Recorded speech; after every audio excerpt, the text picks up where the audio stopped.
In a desperate bid to save Goku and Vegeta from the unstoppable Goten Black, future Trunks made a split-second decision. He donned Zamasu's Potara earring and fused with the imposter Goten. Now, the freshly born fusion stands in the middle of the battlefield. What will he do? Is Trunks' heroic nature enough to overpower the relentless evil of Goten Black, who wished to wipe every mortal from the universe in his twisted pursuit of justice? Goku and Vegeta fly down to meet this fusion, and Goku asks him if he's more Trunks or more the evil Goten. The fusion opens his eyes, studying them both for a minute. Vegeta, who was just stabbed in the stomach, doesn't have the patience for this, and berates the fusion. Are you my son, or are you the fool who couldn't stop babbling about justice?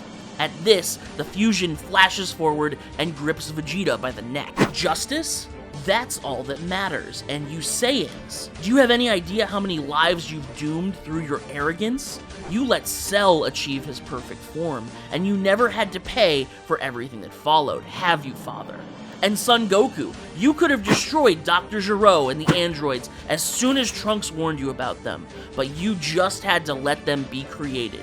You two Saiyans are a selfish blight on the universe. This new fusion, naming himself Justice, has Black's bloodlust but focused through Trunks' memories and morals. He doesn't want to destroy all mortals, but Goku and Vegeta are definitely deserving of his wrath. Vegeta manages to break away for a moment before all three descend into a chaotic flurry of fists. As a fusion, this new warrior is incredibly strong, and with Vegeta wounded, the fight starts to look more like an execution than anything else. As the three fight, Zamasu looks up in shock. He's pissed about being duped and having his Potara earring stolen, but this is now an opportunity for him. He can kill the two annoying brats that have been biting at his heels. Seeing him turn towards them, Goten is terrified. He tries to wake up young Trunks, who's passed out on the ground next to him. Goten knows he can't beat Zamasu without fusion, and just as the Green Kai is about to stab Goten through the heart, Justice appears and catches his hand. The fusion is furious that Zamasu would dare to kill children, the most innocent of all life forms. He tosses Zamasu up into the sky and begins to mercilessly pummel him. The fight quickly devolves into chaos as the fused Justice is trying to kill Goku, an injured Vegeta, and the now immortal Zamasu. Meanwhile, back in the present timeline, Beerus and Whis arrive in Universe 10, intending to meet the Kai who has a similar key to this mysterious Goten Black. Here they meet Gowasu and ask to meet his Kai in training, but Gowasu can only apologize. His apprentice is gone and has been missing for several months now, ever since they had a disagreement about the purpose of mortals in the grand scheme of reality. This piques Beerus' interest, so Gowasu explains. Zamasu always had a strong sense of justice, but it grew twisted over time. He believed that mortals were a blight upon the world, that they deserved to be wiped out en masse, and in order to preserve the pure beauty of a creation without them. This is the opposite of how Kais are meant to act, and Gowasu scolded him, but he disappeared the next day. Taking all this in, Whis pipes up. He'd like to inspect the Universe 10's time rings. Back in the future, Justice has powered up, now a Super Saiyan, and is easily wailing on the other three fighters, landing devastating blows. Vegeta tries to cut through to talk to him, but Justice is having none of it. He explains that Trunks' love for his father has always been clouded by disdain and rightful judgment. Vegeta may have grown to become a heroic warrior and caring father, but that was in a time that future Trunks never got to experience. To him, Vegeta was always a selfish, vindictive, arrogant bully, and before that, a genocidal maniac who slaughtered innocents for the Frieza Empire. Vegeta doesn't deserve the peaceful life he has now, and with a final punch to the face, Justice sends Vegeta crashing into the ground, unconscious. At this point, Goten is finally able to wake up young Trunks. He explains what's been happening, the fusion, and how terrifying the evil Goten up there is. But now that Trunks is awake, they can fuse again and help their fathers. Trunks listens to all of this with a grimace, then hangs his head. He wants to help, but he has bad news. His arm is broken. He won't be able to do the fusion dance. They can't become Gotenks. The two boys don't have a moment of pity, though. This is right as Vegeta's body crashes into the ground next to them, knocked out cold. Now up in the air, the fight is just Goku and Zamasu versus the fused Justice, who berates the both of them about how selfish they are. Zamasu only wants to kill all the mortals so that he'll no longer feel guilty about his bloodlust and disdain. And Goku is too carefree. He always lets his desires get in the way, assuming he can just use the Dragon Balls to clean up whatever mess he makes. Neither of them deserve to live, and they need to be eradicated. Goku says that he leaves all the big decisions up to smarter people. He just does what he knows best: fighting. He activates Kaioken times 10 on top of Super Saiyan Blue, which boosts his strength enough to make a difference. He's hoping to last just long enough for the fusion to time out, but it's clear that he can't keep up this Kaioken for long. Back in the past, Whis takes a look at the time rings. One of them is missing, something Gowasu wasn't aware of until now. Using his staff, Whis scans the remaining rings, trying to get any data he can on what happened. He comes up with a little information. A few months ago, someone stole a ring and used it to travel to an already existing branch timeline. They then came back to the present, jumped to the future of our timeline, and finally jumped to the future of that branch timeline. Whis isn't exactly sure what to make of this. He assumes it means they were doing some kind of reconnaissance, or maybe testing something out. Beerus says it is a waste of time to speculate. They won't know until they actually investigate the time periods the ring jumped to. But this does confirm one thing. Zamasu was the one who stole the time ring they saw on Goten Black's finger, which means he's the one who's been messing with both the main timeline and Trunks' future timeline. Somehow. Beerus thanks Gowasu for the hospitality. He has heard enough. He hopes that Goku and Vegeta managed to kill this Goten Black already, because he and Whis are heading to the future to resolve this now. And if he's not in the mood, he will destroy the entire universe if he has to. In the future, Justice lands a devastating kick to Zamasu's stomach, blasting him down into the ground and collapsing several buildings on top of him.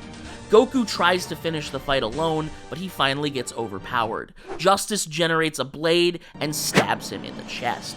Knocked back into his base form, he falls down to the ground below, landing next to Vegeta. Justice takes a look at the two, whispers, "Goodbye, father," and charges up an energy blast to incinerate them both. He takes aim, and a voice rings out from the ground below.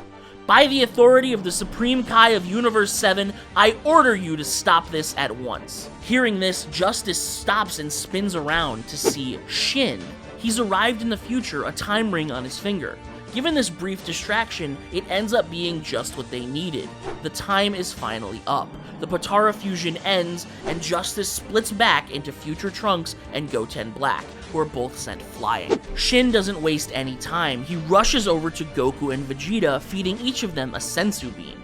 As they heal, he apologizes to young Trunks about his broken arm. He only has the 2 beans. Beerus briefed him on the situation before leaving to investigate Universe 10, so Shin quickly threw together a plan. He stopped by Earth to grab whatever sensu beans they had, and also brought something special. He holds out a sword. If the group manages to weaken Goten Black enough, Zamasu should be able to seal him inside this blade without killing him, just like the old Kai was sealed inside the Z-Sword. Vegeta interrupts. If he can seal someone, use the sword to seal the immortal green one. They'll find a way to take out Goten Black themselves. At this point, Trunks and Goten Black have both recovered, and Zamasu bursts out from the rubble that had been keeping him trapped. Trunks removes the Potara from his ear and crushes it in his hand. That was a stupid idea, but now he has something he didn't have before. He has been inside the mind of Goten Black, also known as Zamasu. He understands why they've been doing all this, killing mortals all across the universe, and why they stole a body of future Goten. But most importantly, he now understands how Zamasu feels inside, and his own resolve. He's confident they will win this fight. Hearing this, young Trunks and Goten get fired up once again. They're still injured and scared, but Trunks is excited about the idea of one day being as cool as his future counterpart. And Goten is convinced that if future Trunks is okay, then they will all be okay.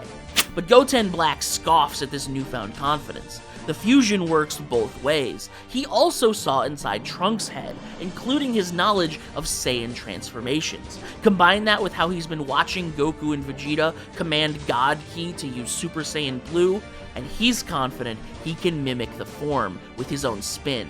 Goten Black powers up, and for the first time, transforms into the terrifying Super Saiyan Rose. easily outclassing every fighter there. Shin takes off first, tackling Zamasu, while every other fighter there launches themselves at Goten Black. Goku and Vegeta, now returned to full strength, are the only ones able to make any sort of dent against the incredible power of Super Saiyan Rose, and Black laughs as he thrashes them all around. What happened to all that unearned confidence, mortals? Where's that Saiyan pride? That Saiyan rage that fuels your brutish strength? All I see before me are weaklings, and he catches young Goten by the face, and one little coward. Whipping him around, he throws Goten into young Trunks, and the two of them smash back down into the ground. Seeing this, future Trunks flies down to help them, while Goku and Vegeta struggle to keep Black at bay. Trunks lands next to the two kids, helping them back up. He sees young Trunks is very injured, and Goten seems completely dejected, so he decides to tell them a story. He is seen inside Black's mind. He knows how and why he ended up with a future Goten's body. Zamasu wanted to prove to his master Gowasu that a world without mortals could be beautiful, so he decided to steal a time ring and travel to a branch timeline, where he could enact his Zero Mortals plan. He started by slaughtering all the Supreme Kais, so that there would be no gods of destruction to stop him, but he got stuck at Universe 7. There, he witnessed future Trunks, aided by Shin, killing Babidi and Deborah, preventing the awakening of Majin Buu. Zamasu was astounded that a mortal could be this powerful. He stood no chance against King Dabura, so he definitely wouldn't be able to kill future Trunks, and it infuriated him that this mortal was doing godly business with the Kais. He developed a strong hatred for Trunks, so he chose to return to the main timeline and investigate who this mortal is. Zamasu jumped back to the main timeline where he tracked down young Trunks, who happened to be sparring with Goten that day. He was amazed by the incredible power the two little Saiyans were outputting at such a young age. And then, at the end of the fight, he saw Goten win that match, just barely. This sparked an idea. If these little mortals had so much potential, they would likely grow much, much stronger in time. And now, he's found the perfect counter to Trunks, the mortal he hates most of all. So Zamasu jumped into the far future, 20 years ahead in the main timeline. He then gathered the Super Dragon Balls and used them to switch bodies with an adult Goten, who unbeknownst to him at this point had trapped into God Ki. He became Goten Black. Then he returned to the future timeline, teaming up with the Zamasu from that version of reality. They went to Earth and started killing all the mortals, specifically seeking out Trunks to torment him. Future Trunks finishes the story. This all happened because an evil Kai spied on the three of them. He was scared of their power, and he should be because they are strong enough to defeat him. This gets the kids back in the game, and they hatch a plan together. Future Trunks flies up to explain the plan to Goku, while Goten and Trunks get into position down on the ground. Up in the air, Trunks takes Goku's place. He and Vegeta working together to combat Goten Black, while Goku drops back down to his base form, and once he's a safe distance away, starts to charge up a Spirit Bomb. Black is curious what Goku is up to, but every time he manages to look away from Vegeta and future Trunks, Goten and Trunks draw his attention, sniping at him from down on the ground. It's bitter work, but their plan starts to work, and Goku's Spirit Bomb begins to grow. It's modest, definitely not very strong with so few people left on Earth, but Goten Black is growing exhausted. This might just be enough to finish him off. Unfortunately, it's at this point that Zamasu lands a deadly strike on Shin, and in his pain, he snatches the Potara earrings off of the good Kai. He wants to use them to merge with Goten Black and finally end this fight. Seeing this go down, young Trunks leaves his sniping spot, flying at Zamasu. The two clash for a moment, but it's not enough. Zamasu catches him by his broken arm and smacks him down into the ground. Goten approaches them, but is shocked as he sees Trunks get ragdolled. Zamasu starts to fly away, but young Trunks grabs him by the leg. His dad isn't done fighting Goten Black yet, so he can't let Zamasu interfere. Zamasu laughs at this. He sees why the other Zamasu hates Trunks so much now. This particular mortal is so uppity and so annoyingly persistent. He stomps on the boy's head, and Trunks goes silent. He turns to look at Goten, who's just staring at the ground now, also silent. Zamasu can't believe that this little runt becomes so powerful in the future. He's the most pitiful one there. He gives Trunks another blast for good measure, and then flies up into the sky. Goten rushes over to Trunks, who's bleeding a lot. The last thing he says is, "Was I cool?" Goten tries desperately to wake him up, asking how is he supposed to fight if Trunks isn't there next to him. Up in the sky, Zamasu joins the fray, and things quickly get worse. The pair of villains are able to defeat Vegeta again, and Zamasu sneak attacks Goku, stabbing him in the back. He passes out, and his spirit bomb begins to float away up into space. The two then turn to face future Trunks, and ask him, should they fuse before they kill him or afterwards? Just as Zamasu is about to hand Goten Black the earring, an explosion erupts from the ground down below. Goten bursts with golden energy as electricity crackles all around him. Here, now, holding his bloody best friend in his arm, Goten has finally had enough. He is sick of Zamasu, who hurt his friend, his dad, who stole his body in the future and used it to do terrible things. But most of all, he's angry at himself for always having to rely on Trunks. Not anymore. For the first time, Goten transforms into a Super Saiyan 2, and he flies up into the air, punching Zamasu out of the sky.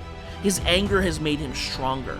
Not strong enough to contend with Goten Black, but definitely enough to handle Zamasu. Seeing this, future Trunks powers up to his absolute maximum and points his sword at Goten Black.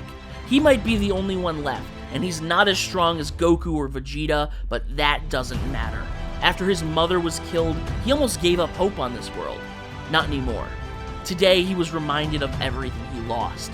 Future Gohan, countless humans across the planet, and yes, even Bulma. But he was also reminded of everything this world could still be, by Goten and his younger self. He will never give up on this timeline because he wants to make a better world, one where he could have a best friend like that to rely on through all the hardship. And that possibility is worth fighting for. As Trunks bears his soul and his hope surges, something incredible happens. He becomes a beacon for hope across the planet, and a beacon for Genki. Goku's abandoned spirit bomb is pulled into his sword. Trunks flies forward with the radiating blue blade effortlessly slicing through Goten Black's scythe, destroying his energy weapon. Meanwhile, Goten manages to pummel Zamasu, crashing down into the ground and forcing him into a headlock. He shouts over to Shin, "Get the sword ready now!" Pulling himself up from the rubble, Shin complies and prepares to seal away the struggling Zamasu. And just like that, future Trunks up in the sky and Goten down on the ground, two best friends from different times and different timelines, defeat the evil together. Trunks slices through Goten Black with his spirit sword, burning away what's left of his body with a powerful ki blast. And Shin completes the sealing ritual as Goten holds him, trapping Zamasu away inside the blade as the god lets out one final pitiful scream of protest. Not long later, Beerus and Whis appear in the future. They find the group of Saiyans huddled together, Mai and Shin tending to their wounds. Future Trunks explains everything that happened, and Whis is relieved to hear that they've dealt with the problem. But Beerus isn't exactly satisfied. The Universe 7 of this timeline is empty. There are no more Kais or gods here. The Beerus of this world has been destroyed, so is Shin. Even though they stopped Zamasu, there's nothing worth preserving here. He should definitely destroy this universe and report it to the Omni King. Trunks tries to protest this, but Beerus stops him. This place definitely should be destroyed. But, theoretically, if someone were to collect the Super Dragon Balls, they could undo all the damage done by Zamasu here. Trunks says he's absolutely up to the task, but he has no way to find them, and they can't revive Bulma to make them a radar. The group falters at that, but Whis pipes up. Why would they need to revive the Bulma of this timeline? She's fine. And stepping aside, future Bulma runs up to give Trunks a hug. Everyone celebrates, even if they're confused at how she lived. As they're reuniting, Beerus leans over to Whis and asks, "Did you really revive this Bulma? Is it because you're friends in the main timeline?" Whis just chuckles and says he has no idea what Beerus is talking about, but maybe his hand slipped or something. Finally, Beerus interrupts one last time. He tells this Bulma to never build another time machine, and to definitely follow up on that Super Dragon Ball thing, or he will be forced to destroy her and this universe for real. And with that, our heroes return home. In the future, Trunks has hope again, and a new mission to undo the destruction caused by Zamasu. In the present, Goten is filled with a new resolve to fight and grow stronger on his own merit. Stay frosty.